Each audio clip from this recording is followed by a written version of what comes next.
शिवम विद्या संकुल चित्तलनी YouTube channel में आपનું स्वागत है। आज ધોરણ 11 कॉमर्स विषय है આપણો નામાના મૂળ તત્વો। આ વિષયની અંદર આપણે પ્રકરણ નંબર 2 જે છે વ્યવહારોની દ્વિઅસર અને ખાતાના પ્રકારો એના વિશે ચર્ચા કરી રહ્યા હતા। આ પ્રકરણમાં આપણે અગાઉના વિડીયોમાં ઉધાર જમાના નિયમો અને વ્યક્તિ ખાતું જે છે એ વ્યક્તિ ખાતાના ઉધાર જમાના નિયમના આધારે એના ઉદાહરણની વાત આપણે કરી હતી। આજના વિડીયોમાં આપણે એના પછી માલ અને મિલકતના જે ખાતા છે એ માલ મિલકતના ખાતા અંગેનો નિયમ એનું ઉદાહરણ આપણે જોઈએ। તો સૌપ્રથમ આપણે માલ મિલકતના ખાતાને આપણે બે ભાગમાં વર્ગીકૃત કરીએ છીએ, એક માલના ખાતા અને બીજા મિલકતના ખાતા। અગાઉ આપણે માલ કોને કહેવાય અને મિલકત કોને કહેવાય એની ચર્ચા કરી હતી કે વેપારી જે ચીજ વસ્તુઓનો વેપાર કરતો હોય એ ચીજ વસ્તુઓનું ખરીદ વેચાણ કરે તો એ જે ચીજ વસ્તુ છે એને આપણે માલ કહીએ છીએ, બરાબર। અને મિલકતની અંદર જમીન, મકાન, યંત્રો, ફર્નિચર એને આપણે મિલકત એવું કહીએ છીએ। માલ અને મિલકતના સંદર્ભમાં જ્યારે વ્યવહારો થતા હોય છે એમાં માલ કે મિલકત કાં તો ધંધામાં આવતી હોય છે અથવા માલ કે મિલકત જે છે ધંધામાંથી જતી હોય છે। આપણે માલ મિલકત અંગેના જે વ્યવહારો કરીએ તો એ વ્યવહારોની અંદર કાં તો માલ કે મિલકત ધંધામાં આવે અથવા તો માલ કે મિલકત ધંધામાંથી જતી હોય છે। તો આ રીતે માલ કે મિલકત આવે અને જાય એને ધ્યાનમાં રાખી અને માલ મિલકત ખાતાનો આપણો નિયમ છે, આવે તે ઉધાર અને જાય તે જમા। જો માલ કે મિલકત ધંધામાં આવે તો એ માલ કે મિલકત ખાતે ઉધાર કરવાનું। સામાન્ય રીતે આપણે ખરીદી કરીએ ત્યારે માલ કે મિલકત ધંધામાં આવે, તો જ્યારે માલ કે મિલકત ધંધામાં આવે તો એ માલ કે મિલકત ખાતે આપણે ઉધાર કરવાનું। અને જો માલ કે મિલકત ધંધામાંથી જાય તો એના ખાતે આપણે જમા કરવાનું। માલ કે મિલકત ખાતે જમા કરવાનું। આપણે વેચાણ કરીએ તો માલ કે મિલકત ધંધામાંથી જતી હોય છે। તો આ રીતે આપણો ઉધાર જમાનો નિયમ છે, આવે તે ઉધાર અને જાય તે જમા। તો આ નિયમને આપણે ઉદાહરણ દ્વારા સમજીએ। આપણને વ્યવહારો આપ્યા છે કે 20,000 રૂપિયાનો માલ રોહિણી પાસેથી ખરીદ્યો, 8,000 રૂપિયાનો માલ સલમા પાસેથી રોકડેથી ખરીદ્યો, 10,000નું ફર્નિચર રાજેશભાઈ પાસેથી ખરીદ્યું, 20,000નું યંત્ર રોકડેથી ખરીદ્યું, 20,000નો માલ રોહિણીને વેચ્યો, 8,000નો માલ સલમાને વેચ્યો, 10,000નું જૂનું ફર્નિચર રાજેશને વેચ્યું અને 8,000નું યંત્ર રોકડેથી વેચ્યું। હવે અહીંયા આપણે માલ મિલકતના ખાતા જે છે એને જ આપણે કેન્દ્ર સ્થાને રાખી અને આ વ્યવહારની આપણે સમજૂતી મેળવવાની છે। સૌથી પહેલો વ્યવહાર જે છે એમાં 20,000નો માલ રોહિણી પાસેથી ખરીદ્યો, તો આપણને ખ્યાલ છે કે આ ઉધાર વ્યવહાર છે। આપણે એની ચર્ચા અગાઉ કરી છે કે વ્યવહાર રોકડ છે કે ઉધાર, કેવી રીતે નક્કી કરવું, તો એ વાત આપણે અગાઉ થયેલી છે। તો આમાં વ્યક્તિનું નામ છે પણ રોકડ, ચેક, બેંક એવો કંઈ ઉલ્લેખ નથી, એટલે વ્યવહાર કેવો છે? ઉધાર વ્યવહાર છે। હવે આપણે શું કરીએ છીએ? ખરીદી કરીએ છીએ। ખરીદી કરીએ તો માલ ધંધામાં આવે તો શું થાય? ઉધાર થાય। એવી જ રીતે આપણે બીજા વ્યવહારમાં 8,000નો માલ રોકડેથી ખરીદીએ છીએ, એમાં રોકડ શબ્દ આવી ગયો, વ્યક્તિના નામની સાથે રોકડ શબ્દ છે એટલે વ્યવહાર કેવો છે? રોકડ વ્યવહાર છે। આપણે રોકડેથી ખરીદી કરીએ તો પણ માલ ધંધામાં આવવાનો છે। પછી ત્રીજા વ્યવહારમાં 10,000નું ફર્નિચર રાજેશ પાસેથી ખરીદ્યું। આપણે ફર્નિચરની ખરીદી કરી તો ફર્નિચર આપણી મિલકત છે, તો મિલકત ધંધામાં આવશે। ખરીદી કરીએ એટલે મિલકત ધંધામાં આવે। 20,000નું યંત્ર રોકડેથી ખરીદ્યું, તો એમાં પણ આપણે યંત્રની રોકડેથી ખરીદી કરીએ છીએ તો યંત્ર ધંધામાં આવશે, તો આવે તો ઉધાર, તો યંત્ર ખાતું ઉધાર થશે। પછી 20,000નો માલ રોહિણીને વેચ્યો, માલ વેચીએ આપણે તો માલ ધંધામાંથી જાય તો જમા, એટલે માલનું ખાતું જમા થશે। પછી 8,000નો માલ સલમાને રોકડેથી વેચ્યો, તો અહીંયા પણ આપણે માલનું વેચાણ જ કરીએ છીએ તો માલ ધંધામાંથી જશે અને જાય તો જમા। પછી 10,000નું જૂનું ફર્નિચર રાજેશને વેચ્યું. તો અહીંયા આપણે ફર્નિચરનું વેચાણ કરીએ છીએ, વ્યવહાર ઉધાર છે, પણ ધંધામાંથી ફર્નિચર જાય છે. વેચાણ કરીએ તો ધંધામાંથી ફર્નિચર જાય તો જમા, તો ફર્નિચરનું ખાતું જમા થશે. પછી 20,000નું યંત્ર રોકડેથી વેચ્યું. તો અહીંયા આપણે યંત્રનું વેચાણ રોકડેથી કરીએ છીએ, તો યંત્ર ધંધામાંથી જશે અને જાય તો જમા. આ રીતે આપણે વ્યવહારની અંદર પહેલાં માલ અને મિલકતનું ખાતું નક્કી કરી અને જો એ આવે તો ઉધાર કરવાનું અને જાય તો જમા કરવાનું. એમાં આપણને સમજૂતી આપી છે 20,000ના માલ રોહિણી પાસેથી ખરીદીએ છીએ તો માલ આવે છે તો તેના ખાતે ઉધાર થશે. 8,000નો માલ રોકડેથી ખરીદીએ છીએ એમાં પણ માલ આવે છે તો એના ખાતે ઉધાર થશે. 10,000નું ફર્નિચર રાજેશ પાસેથી ખરીદ્યું છે તો ફર્નિચર મિલકત છે તો ફર્નિચર આવે એટલે એના ખાતે ઉધાર થશે. 20,000નું યંત્ર રોકડેથી ખરીદ્યું તો યંત્ર મિલકત છે, યંત્ર આવે તેના ખાતે ઉધાર થશે. 20,000નો માલ રોહિણીને વેચ્યો, માલ જાય છે એટલે વેચાણ ખાતે જમા થશે. 8,000નો માલ સલમાને રોકડેથી વેચ્યો તો એમાં પણ માલ જાય છે તો વેચાણ ખાતે જમા થશે.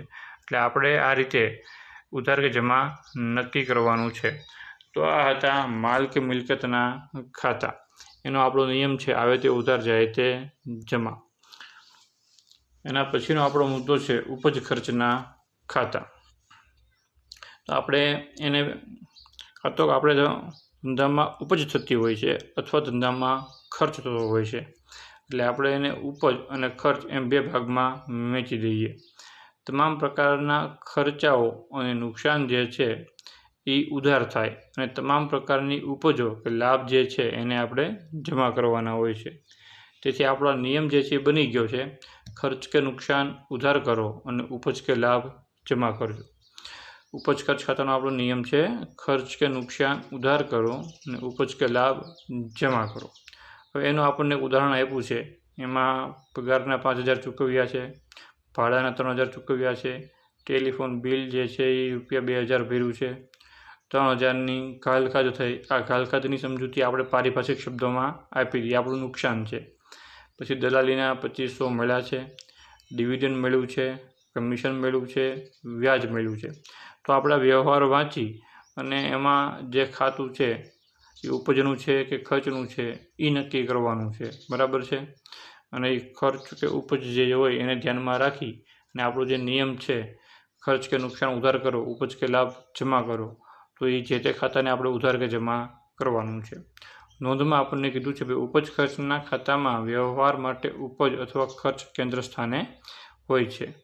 ઉપરના જે 1 થી 4 વ્યવહાર છે એ ખર્ચ અને નુકસાન દર્શાવે છે, તેથી તેમના ખાતે ઉધાર થશે. જ્યારે વ્યવહાર નંબર 5 થી 8 જે છે એ ઉપજ છે, તેથી તેના ખાતે જમા થશે. હવે અહીંયા ખાસ યાદ રાખવાનું કે જ્યારે ચૂકવ્યા એવો શબ્દ આવે તો એ આપણો ખર્ચ જ હોય, બરાબર છે. જ્યારે મળ્યા એવો શબ્દ આવે તો એ આપણી ઉપજ હોય. આ શબ્દના આધારે આપણે નક્કી કરવાનું કે ખર્ચ છે કે ઉપજ, બરાબર છે. એટલે આજે ચૂકવ્યા કે મળ્યા એ શબ્દ આવે એટલે એક તો એ રોકડ વ્યવહાર હોય, બરાબર, અને ચૂકવ્યા હોય તો આપણો ખર્ચ હોય, મળ્યા હોય તો આપણી આવક હોય, બરાબર. એને પણ આપણે સમજીએ. સૌથી પહેલો વ્યવહાર છે એમાં પગારના 5,000 ચૂકવ્યા છે એટલે પગાર શું બનશે? ખર્ચ બનશે. તો નિયમને યાદ કરવાનું, ખર્ચ કે નુકસાન ઉધાર કરો, તો પગારનું ખાતું શું થશે? ઉધાર થશે. પછી ભાડાના 3,000 ચૂકવ્યા છે, ભાડું પણ ખર્ચ બનશે, તો ખર્ચ કે નુકસાન ઉધાર એટલે ભાડા ખાતે પણ શું થશે? ઉધાર થશે. ટેલિફોન બિલ ભર્યું છે તો ટેલિફોન બિલ પણ આપણો ખર્ચ છે તો એને આપણે ટેલિફોન ખર્ચ ખાતે ઉધાર કરશું.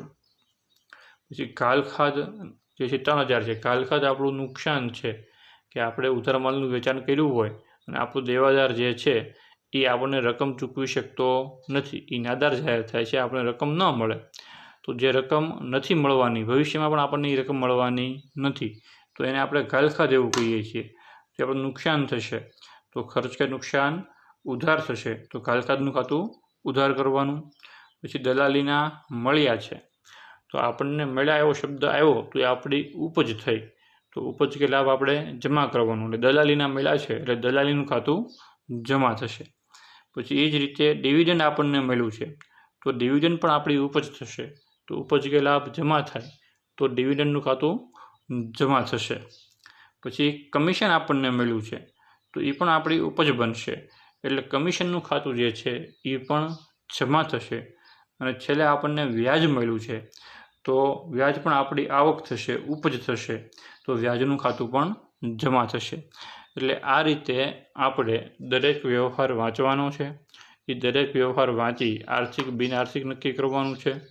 પછી આર્થિક બિનઆર્થિક નક્કી થઈ ગયા પછી આપણે આર્થિક વ્યવહારની નોંધ કરીએ છીએ। તો આર્થિક વ્યવહારની અંદર જે ખાતાઓ સંકળાયેલા છે એમાં ઓછામાં ઓછા 2 ખાતા સંકળાયેલા હશે જ, તો એ બંને ખાતા નક્કી કરવાના। પછી એ ખાતાનો પ્રકાર નક્કી કરવાનો, બરાબર। અહીંયા આપણે માનો કે પહેલો વ્યવહાર જે છે તો પહેલો વ્યવહાર છે પગારના 5,000 ચૂકવ્યા છે, તો એની અંદર 2 ખાતા હોય, એક તો પગારનું ખાતું છે, પછી ચૂકવ્યા એવો શબ્દ આવ્યો તો આપણે એમાં રોકડા ચૂકવ્યા હોય તો એ રોકડનું ખાતું પણ એમાં સંકળાયેલું છે। તો પગારનું જે ખાતું છે એ ઉપજ ખર્ચ પ્રકારનું છે, પગારનું ખાતું ઉપજ ખર્ચ પ્રકારનું છે, એટલે પગાર ખાતે આપણે ઉધાર કરશું। જ્યારે અહીંયા આપણે આ પગારની એકની અસરની વાત કરી ને, આપણે અગાઉ વાત કરી ભાઈ ઓછામાં ઓછી 2 અસર તો હોય, અહીંયા ખાલી પગાર ખાતે ઉધાર આ એક અસર થઈ। હવે બીજી અસર શું થશે તો કે પગારના ચૂકવા તો ધંધામાંથી રોકડ ગઈ, તો રોકડ શું છે આપણી મિલકત છે, મિલકત જાય તો શું થાય જમા થાય, તો બીજું ખાતું જે છે એ રોકડનું છે, રોકડ મિલકત છે, તો એને માલ મિલકત પ્રકારનો નિયમ લાગુ પડશે। એનો નિયમ હતો આવે તો ઉધાર જાય તો જમા, તો રોકડ જાય છે તો રોકડનું ખાતું જમા થશે। એટલે આ રીતે દરેક વ્યવહારની 2 અસર હોય। અહીં આપણે પગારનું ખાતું ઉધાર કરીએ અને રોકડનું ખાતું જમા કરીએ તો એ વ્યવહારની 2 અસર થઈ ગઈ। એટલે આપણે આ રીતે દરેક વ્યવહારની અંદર ઓછામાં ઓછા 2 ખાતા સંકળાયેલા હશે, એ 2 ખાતા નક્કી કરવાના। એ 2 ખાતા નક્કી કર્યા પછી એ ખાતાનો પ્રકાર નક્કી કરવાનો કે વ્યક્તિ પ્રકારનું છે, માલ મિલકત પ્રકારનું છે કે ઉપજ ખર્ચ પ્રકારનું છે, અને જે ખાતું જે પ્રકારનું હોય એને ધ્યાનમાં રાખી અને આપણે એ ખાતાનો નિયમ જે છે એ લાગુ પાડી અને એ ખાતું ઉધાર કે જમા કરવાનું થશે। એની સવિશેષ ચર્ચા આના પછીના વિડીયોમાં આપણે કરશું। આજના વિડીયોની અંદર આપણે આટલું જ રાખીએ છીએ। તો અહીંયા આપણા ઉધાર જમાના જે નિયમો છે 3 નિયમો, વ્યક્તિના, માલ મિલકતના અને ઉપજ ખર્ચ પ્રકારના। વ્યક્તિ ખાતાનો નિયમ, લેનાર ખાતે ઉધાર, આપનાર ખાતે જમા, માલ મિલકતમાં આવે તે ઉધાર જાય તે જમા, અને ઉપજ ખર્ચની અંદર ખર્ચ કે નુકસાન ઉધાર કરો, ઉપજ કે લાભ જમા કરો। આ નિયમો ખાસ યાદ રાખવાના છે।